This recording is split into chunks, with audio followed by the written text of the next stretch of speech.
So mga kapatid, umpisahan na natin itong morning revival preview. At ang schedule natin ngayon ay week 3, day 2. Magbabasa na ako ng mga Bible verses natin. Matthew 6, 9 to 10. You then pray in this way, Our Father who is in the heavens, your name be sanctified, your kingdom come. Your will be done as in heaven, so also on earth. Amen. So, familiar sa atin itong mga verse na ito. Maski nung wala pa tayo sa recovery. Alam niyo kung bakit? Kasi nire-recite natin to. Di ba? So mga kapatid, tignan natin kung anong paliwanag sa atin ng ministeryo tungkol sa mga verses na ito. So, intindihin natin to. Importante to. In Matthew 6, 9 to 13, we find a pattern of prayer. So yan, ito ay pattern to prayer. Pattern siya. So tandaan natin, pag sinabing pattern, ito yung guidelines. Ito yung item ng ating mga prayer. Kaya pattern siya. Kaya sa umpisa pa lang sinabi, pray in this way. Sa ganitong paraan ka manalangin. Ganito ang laman ng prayer mo. Ito yung pattern. Amen. However, it is not the pattern for all prayers. The prayer presented here in Matthew 6 is absolutely different from the prayer thoughts in John. In Matthew 6, we are not told to pray in the Lord's name. But in John 14 through 17, the Lord Jesus told us repeatedly to pray in His name. The reason for this difference is that the prayer here in Matthew is not related to life. It is related to the kingdom. In this short pattern of prayer, the kingdom is mentioned at least twice. Verse 10 of chapter 6 says, Your kingdom come. And verse 13 says, Yours is the kingdom. So ito yung may pang-umpisang paliwanag sa atin. Na kung saan sinasabi, etong prayer na tinuro ng Panginoon sa Matthew 6 ay iba sa prayer doon sa John. Okay? Lalo na doon sa John 14 through 17. So ano ba pagkakaiba nila? Dito sa prayer sa Matthew, hindi sinabi ng Panginoon na mag-pray kayo sa pangalan ko. So walang sinabing gano'n ng Panginoon. Samantalang sa John, paulit-ulit niya sinasabi na kung magpe-pray kayo, dapat mag-pray kayo sa pangalan ko. So yun yung isang unique na pagkakaiba. Bakit ba gano'n? So sinasabi sa atin, ang prayer kasi sa John 14 through 17, ay prayer sa loob ng buhay. So life itong prayer na ito. Kaya sinasabi sa atin ng paulit-ulit, kung mag-pray ka sa pangalan ng Panginoon. Samantalang sa Matthew, yung tinuro ng Panginoon ang prayer ng Our Father, hindi niya sinabi na mag-pray kayo sa pangalan ko, sapagkat ang prayer sa Matthew ay panalangin tungkol sa kaharian. So yun yung isa sa mga pagkakaiba. Okay, so tuloy natin yung basa. Amen. So verse 13 says, okay, nabasa ko na to. The prayer in John, on the contrary, is related to life. Praying in the Lord's name is not a matter of the kingdom, but a matter of life. Amen. So malinaw na yon. To pray in the Lord's name means that we are one with the Lord. In praying to the Father, we are one with the Lord. Hence, we are praying in His name. To pray in the Lord's name is actually to pray in the person of the Lord. We are praying with Him in one name and in one life. Therefore, we are one with Him in life, praying to God the Father. Amen. So maganda itong sinasabi sa atin na ang ibig sabihin ng manalangin sa pangalan ng Panginoon ay ang manalangin ng kaisa ang Panginoon. Kapag ikaw ay nananalangin sa pangalan ng Panginoon, kaisa mo ang Panginoon.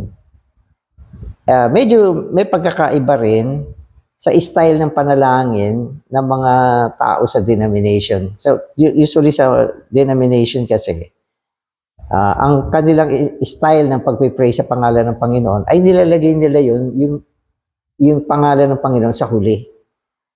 Pagkatapos nilang mag-pray, sasabihin nila, in the name of the Lord Jesus Christ, sa pangalan ng Panginoong Jesus. So may pagkakaiba din yun.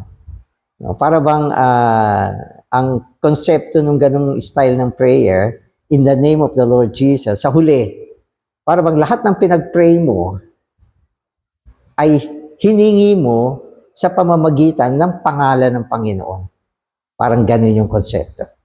So may pagkakaiba naman yung sinasabi natin na kapag ikaw ay nananalangin sa pangalan ng Panginoon, ikaw ay kaisa ng Panginoon sapagkat ang kanyang pangalan ay persona niya. Siya mismo yan. Siya mismo yan. Kaya ang manalangin sa pangalan ng Panginoon dito ay isang panalangin na kung saan habang nananalangin ka, kaisa mo, kasama mo ang Panginoon na nagpe-pray. Nananatili ka sa Espiritu para makaisa mo siya. At habang nananalangin ka, hindi mo lang panalangin yan, kundi panalangin ninyong dalawa ng Panginoon. O pwede ko nga sabihin, ang Panginoon talaga ang nagpe-pray dyan. Kailangan lang niya tayo bilang kanyang sisidlan. So, mas malaki ang pagkakaiba. Kaya, ang panalangin natin, in the name of the Lord Jesus Christ, ibig sabihin, ay isang panalangin kung saan tayo ay pumapasok sa isang organic union with the Lord. Organic union. Kaya, maski yung mga ipapanalangin mo, ano yung mga sasabihin mo, hindi na galing sa iyo yan. Galing na sa Kanya yan. Sapagkat siya ay kaisa natin na nananalangin. At pwede natin mas sabihin, napaka-effective ng prayer na ganyan. Sapagkat ang prayer na yan ay prayer ng Panginoon mismo. Kaya nga madalas sa atin sa pagbabawi, ang panalangin natin ay mula sa damdamin din na nanggagaling sa Panginoon. Minsan hindi mo alam ano ipagpe-pray mo. Gusto mo mag-pray pero ano ba ipagpe-pray ko? Pero habang nagpe-pray ka, lumalabas yung kabigatan, lumalabas yung mga salita, lumalabas yung damdamin, no? At minsan hindi matigil, damang-dama mo na kasama mo Panginoon na nagpe-pray. Yan ang ibig sabihin ng pray in the name of the Lord.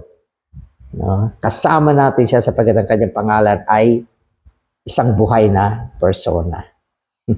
So, yun yung prayer sa John. Kaya sinasabi, sa life ito, prayer in life. Kasi ang Panginoon ay life sa atin.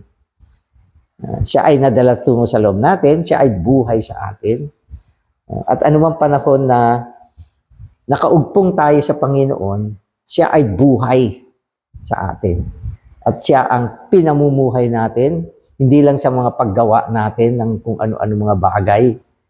Tama naman, gumagawa tayo sa kanyang ng kaisa siya, pero maging sa panalangin. Hindi pa rin tayo nananalangin ng hiwalay sa kanya. Diba? So yan yung prayer in the name of the Lord. Okay, so tuloy ko to. Amen. You must abide in the Lord and be one with Him. You must remain in your spirit and pray in oneness with Him. This is what it means to pray in His name. So malinaw na, di ba?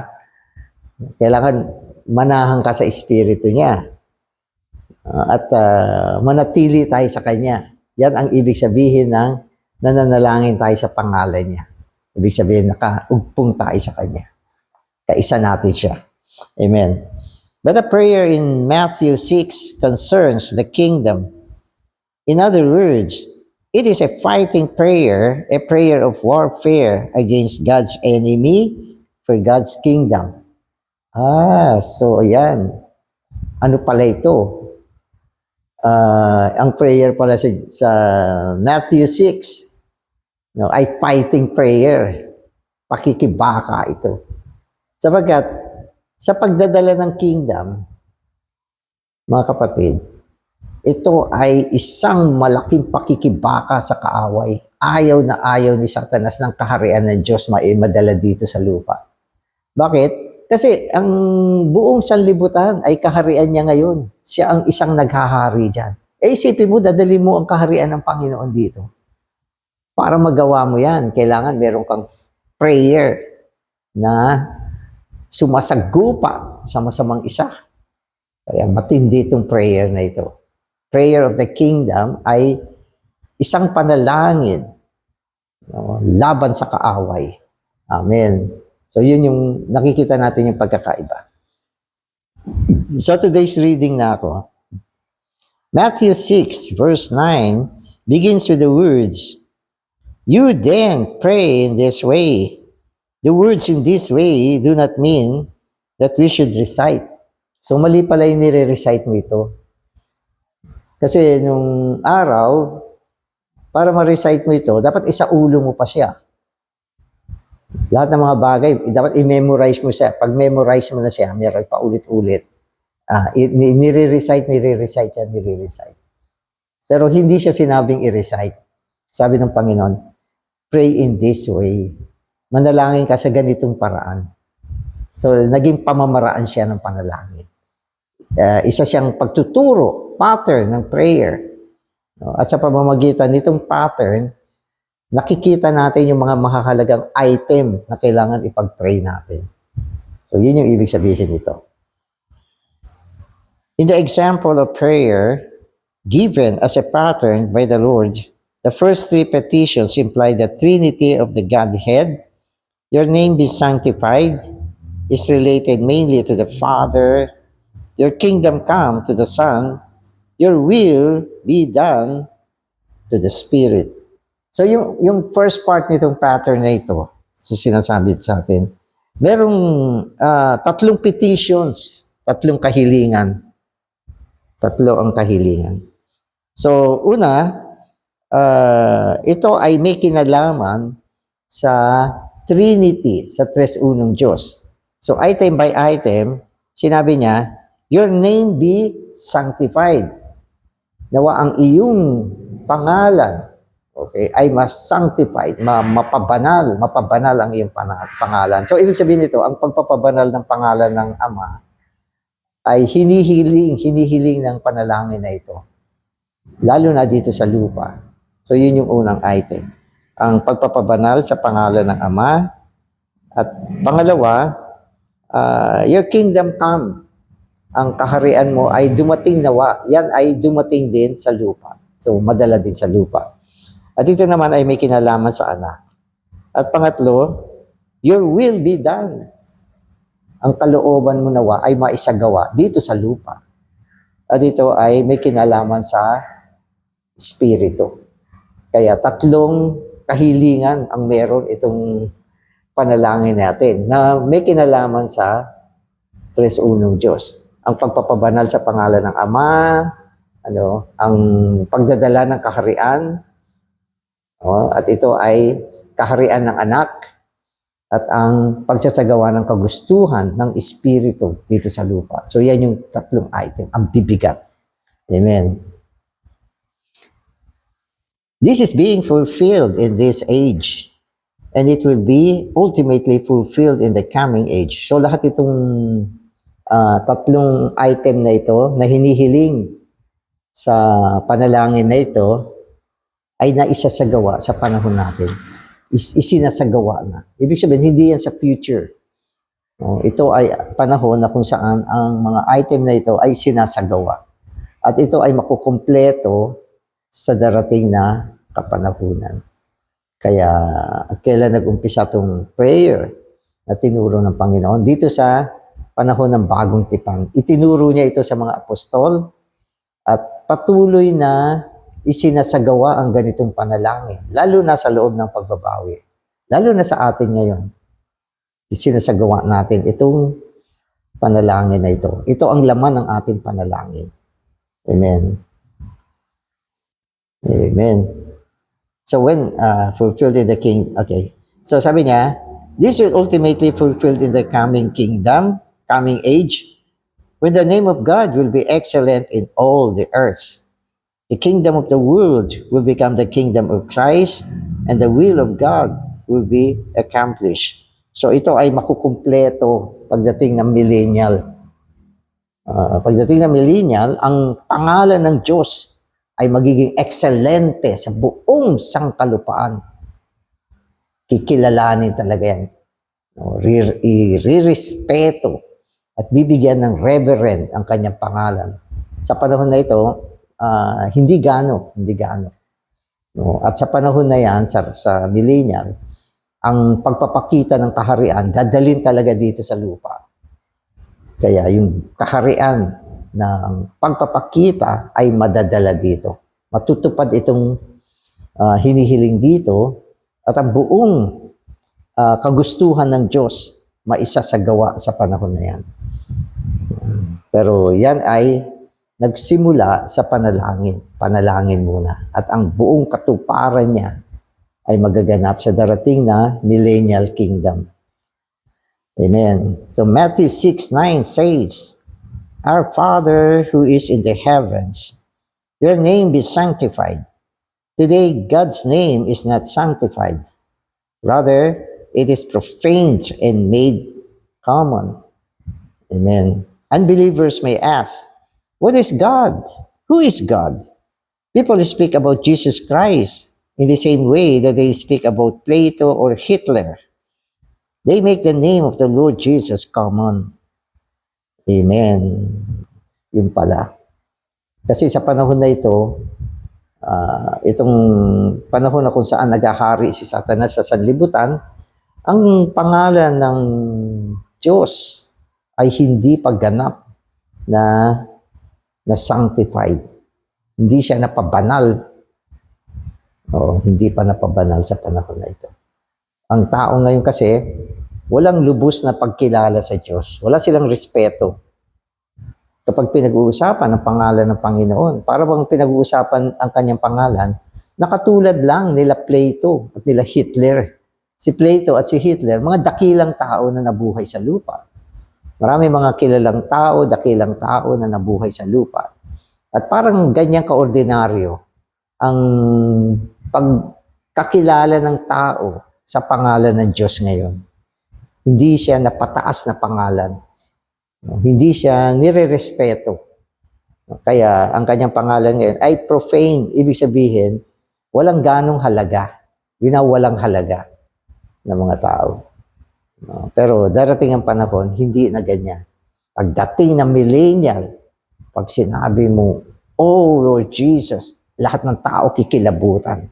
Lahat ng tao mapapaano sila, baka mapayuko pa sila sa pangalan na yan. Katulad ng sinabi sa Acts, sa pangalan ng Panginoon, lahat ng tuhod luyuko.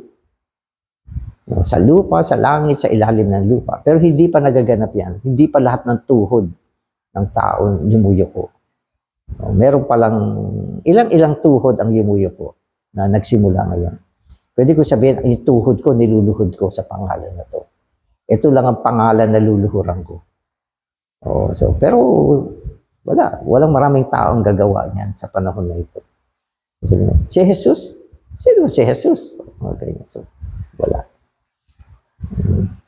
Pero ito ay magsisimula sa prayer hanggang sa ang pangalan ng Panginoon ay kikilalanin ng buong mundo. Igagalang, irerespeto at ituturing na pinakabanal na pangalan.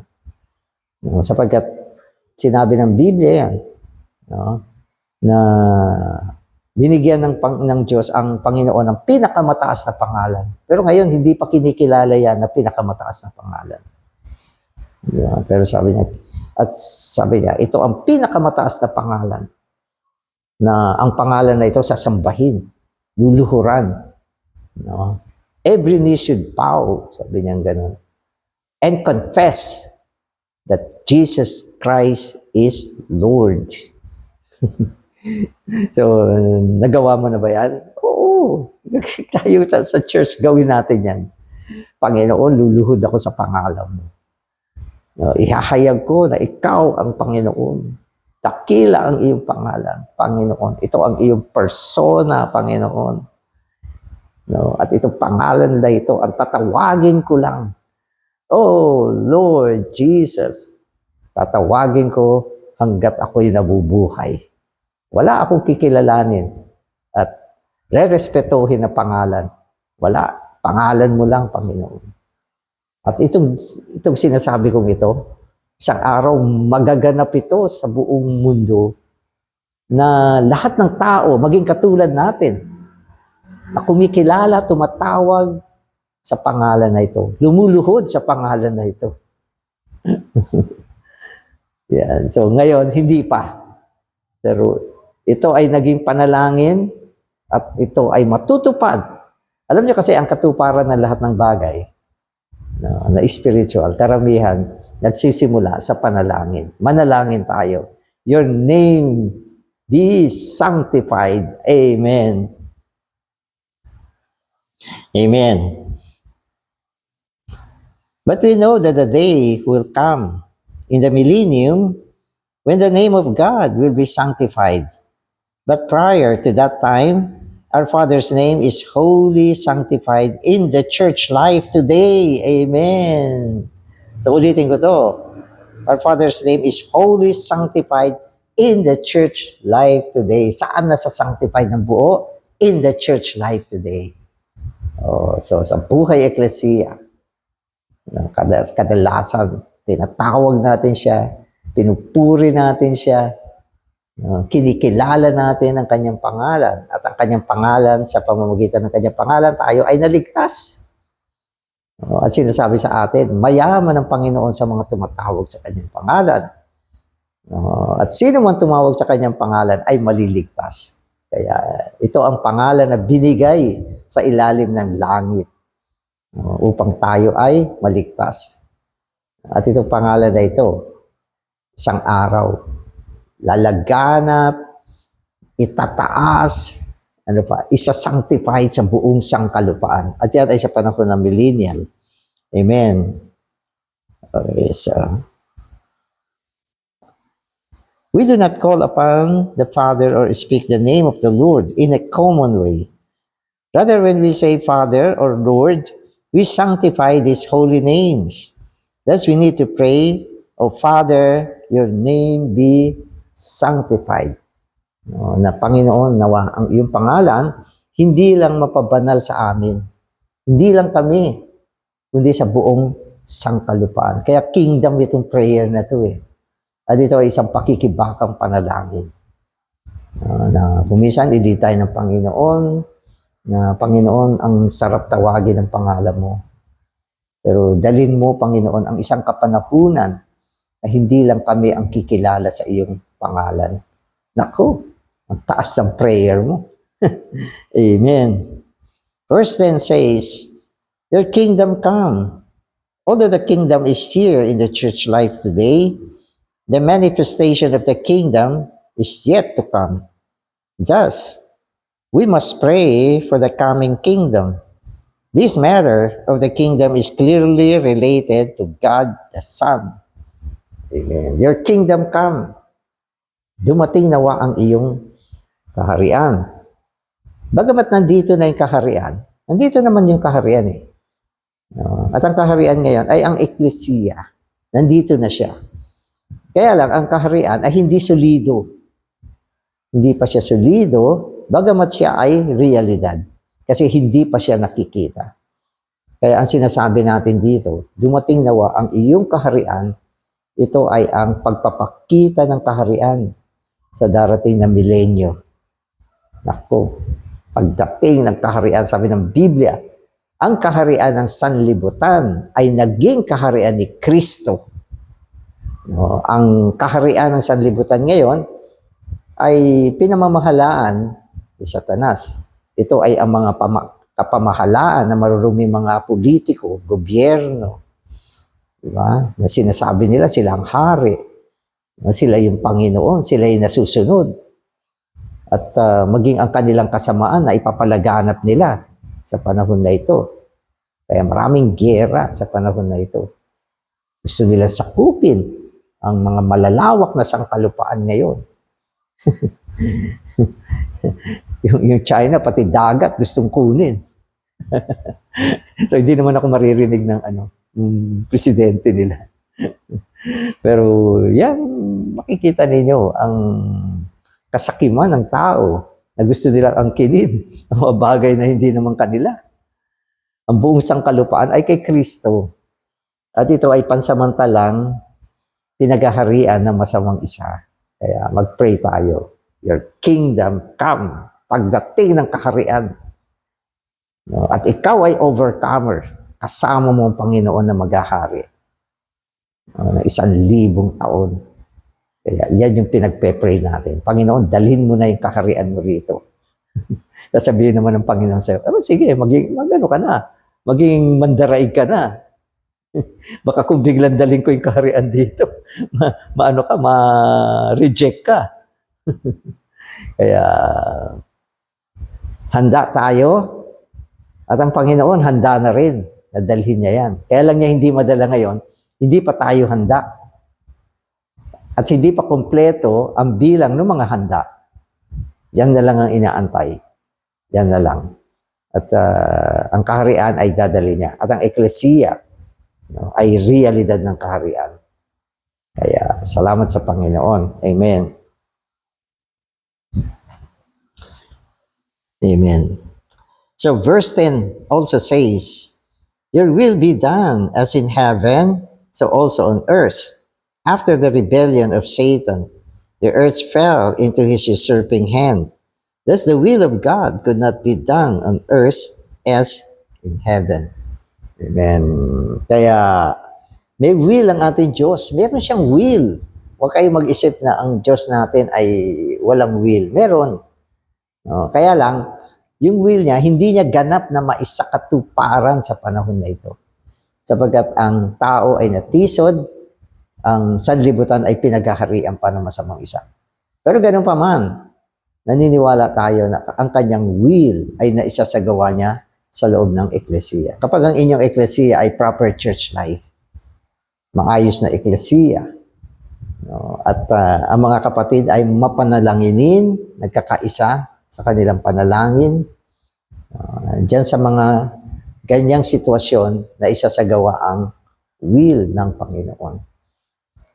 Pero pagdating ng kaharian, buong sangkalupaan, malaya niya maisasagawa ang kanyang will, ang kanyang kagustuhan. Kaya prayer pa rin ito. Kaya itong prayer for the kingdom ay inutos ng Panginoon sa kingdom people. Inutos niya ito upang ito ay maisagawa at buong maisagawa ng buo ng Panginoon sa pamamagitan ng panalangin. Amen. Amen. So hence God created man with the intention of recovering the earth for himself. After the fall of man, Christ came to bring the heavenly rule to earth so that the earth could be recovered for God's interest, so that the will of God could be done on earth as in heaven. Amen. So ang Panginoon natin may kalangitan. So sa kalangitan, malaya na niya nagagawa yung gusto niya. Pero gusto niya lumaganap ang lugar na kanyang paghaharian. At gusto niya angkinin ang sangkalupaan. No? At isang araw siya ay muling babalik. Dadalhin niya sa sangkalupaan ang buong puwersa ng kanyang pamamahala. Sa ngayon, ang pamamahala ng Panginoon, dinadala niya muna sa loob ng eklesiya. Kaya tayo mga nasa eklesiya, kailangan nasa ilalim tayo ng pamamahala ng Panginoon. Ano mang ginagawa natin sa loob ng eklesiya, dapat dinadala natin sa panalangin. Palagi natin binibigyan ng daan ng Panginoon na gumawa sa gitna natin. Huwag natin pagharian ang eklesiya. Merong words na ginamit dyan si Liu Shui eh. Sabi niya, yung eklesiya, huwag mong ilagay sa bulsa mo. Natawa nga ako. Siguro sa Chinese ganyan eh. Huwag mo siyang ilagay sa bulsa mo. Parang napaka makahulugan naman yan, yung eklesiyang nilalagay sa bulsa. Parang ano, ang implication nito, parang inaangkin mo yung eklesiya. Ikaw na lang lahat ang nasusunod. Kuminsan, maganda naman yung intention mo. Oo, so meron naman mga elders or RO na maganda yung intention nila. Gusto nila ayusin yung church. Ilagay siya sa tama. Pero, kuminsan, sumusobra to the point na sila na ang naghahari. Pero ano pa, sasabihin, Brother Danny, paano ba isagawa yung pamamahala? Dapat nananalangin ka at nagpapasailalim ka ng pamamahala ng Panginoon. Tanging sa ganyang sitwasyon, pwede mong pamahalaan ang Panginoon. Sapagkat ikaw ay nasa ilalim ng kanyang pamamahala. Kapag wala ka sa ilalim ng pamamahala ng Panginoon, o di ikaw ang hari, yung eklesiya na sa bulsa mo. Amen. This is why the new king established the kingdom of the heavens with his followers. The kingdom people must pray for this until the earth is fully recovered for God's will in the coming kingdom age. Amen. Kaya itong kaharian ngayon ay kaharian ng mga kalangitan. Kaya sapagkat dumating ang Panginoon upang isailalim sa kapamahalaan ng kalangitan, ang kanyang kaharian ngayon. Kaya sinasabi na nandiyan siya, pinamamahalaan niya ito. Pero pagdating ng panahon, ang sabi sa atin sa Revelation, yung buong sanlibutan ay magiging kaharian ni Kristo. Si Kristo na ang hari, si Kristo na ang buong mamamahala dito. At ito ay isasagawa niya sa pamamagitan ng maraming kasamang hari na walang iba kundi ang mga mandaraig. Maghahari siya ang yung title na King of Kings. Magaganap din yan sa panahon ng millennial. Nang ibig sabihin, marami mga hari pero iisa lang ang King of Kings and Lord of Lords. Amen. Kaya nakakasabik din na pag naisip mo yung darating na kaharian, para bang ang sarap ng pakiramdam. Pero mga kapatid, lalong masarap ang pakiramdam pag overcomer ka. Yung pangarap mo your dream will come true. Amen. Salamat Panginoon. Tinuruan mo kami manalangin ng panalangin para sa kaharian. Panginoon, suportahan mo kami ng malakas na espiritu upang patuloy kaming manalangin. At gawin mo ang mga eklesiya sa panahon na ito, na mga eklesiya na kung saan bukas sa paghahari mo at iyong pamamahala. Panginoong Jesus, mamahala ka sa gitna namin. Salamat, Panginoon. Amen.